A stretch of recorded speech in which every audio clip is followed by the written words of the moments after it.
Assalamualaikum warahmatullahi wabarakatuh. Bismillah, alhamdulillah, wassalatu wassalamu ala rasulillah Muhammad ibnu Abdillah wa ala alihi wa sahbihi wa mawalah. Rabbis shrahli sadri wa yassirli amri wahlul uqdatam min lisani yafqahu qawli. Amma ba'du. Puji syukur kehadiran Allah Subhanahu wa taala yang telah memberikan berbagai macam nikmat, yang tentunya nikmat itu tidak akan bisa kita hitung, sehingga pada kesempatan saat ini kita semua masih diberikan khususnya nikmat iman dan Islam dan juga nikmat kesehatan. Selawat serta salam mudah-mudahan senantiasa Allah Subhanahu wa taala memberikan, mencurahkan kepada Nabi besar Muhammad SAW, pada keluarganya, para sahabatnya, dan juga pada para pengikutnya, yang mudah-mudahan kita juga semua termasuk pengikut beliau sampai akhir hayat kita, yang pada endingnya nanti kita semua mendapatkan syafaat dari beliau. Amin Allahumma amin. Anak-anak sekalian yang Bapak banggakan, perkenankanlah di kesempatan hari ini Bapak menyampaikan materi yang berkaitan dengan sopan santun. Kata sopan menurut Kamus Besar Bahasa Indonesia itu dapat diartikan baik atau ramah dan juga yang lainnya. Kemudian santun bisa juga diartikan lemah lembut atau halus.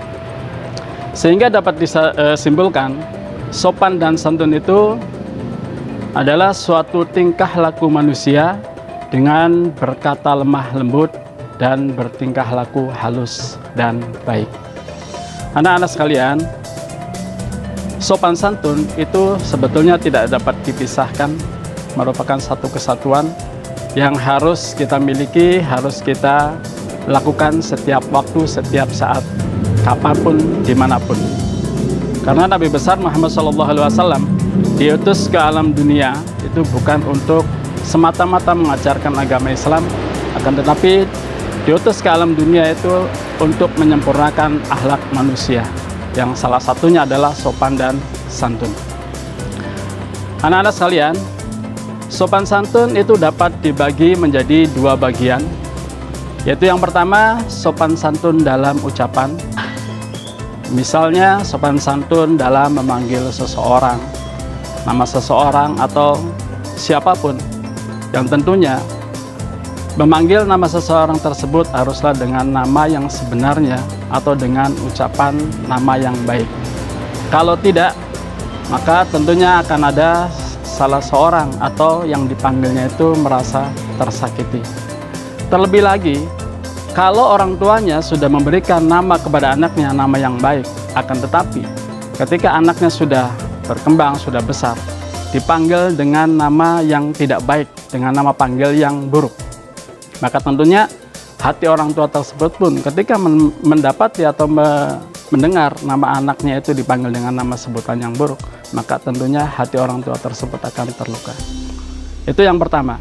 Yang kedua, sopan santun dalam perbuatan.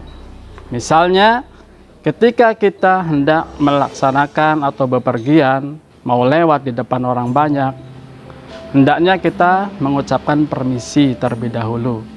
Nah, ini salah satu tingkah laku yang harus diterapkan sesuai dengan sopan dan santun dalam perbuatan. Anak-anak sekalian, dalam hal ini Allah Subhanahu wa taala berfirman dalam surat Al-Baqarah ayat 83. A'udzubillahi minasyaitonirrajim. Wa qulu lin-nasi husnau wa aqimus sholata wa atuz zakah. Dan bertutur katalah yang baik kepada manusia, laksanakanlah sholat dan tunaikanlah zakat.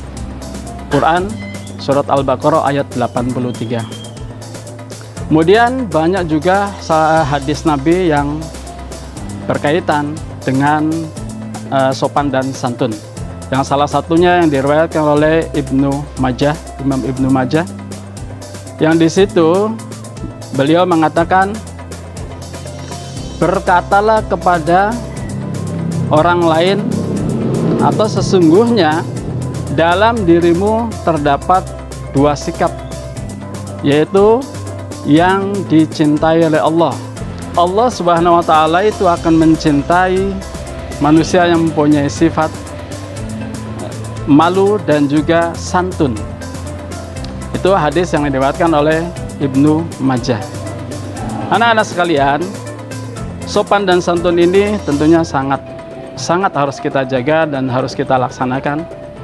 Yang tentunya mudah-mudahan dengan bersifat dan bersikap sopan dan santun ini, kita semua akan mendapatkan salah satu dari hikmah dari perbuatan tersebut. Yang salah satunya adalah ketika kita sudah mampu untuk melaksanakan, untuk menjalankan sifat atau sikap sopan dan santun, maka yang pertama, insya Allah kita akan mudah diterima oleh orang lain. Dimanapun kita berada, maka orang lain akan mudah menerima kita.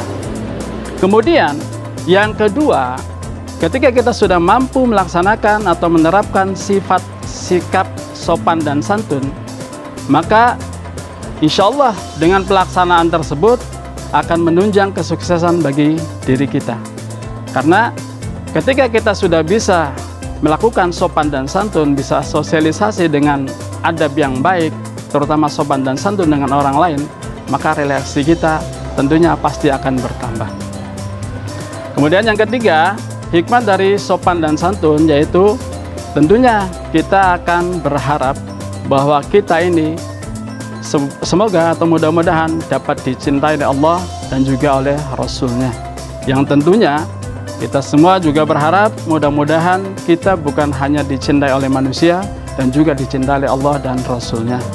Sekali lagi, mari kita laksanakan, kita hiasi diri kita dengan berperilaku atau bersikap sopan dan santun setiap hari, setiap saat, setiap waktu.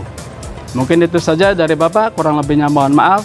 Bapak akhiri billahi taufiq wal hidayah. Wassalamualaikum warahmatullahi wabarakatuh.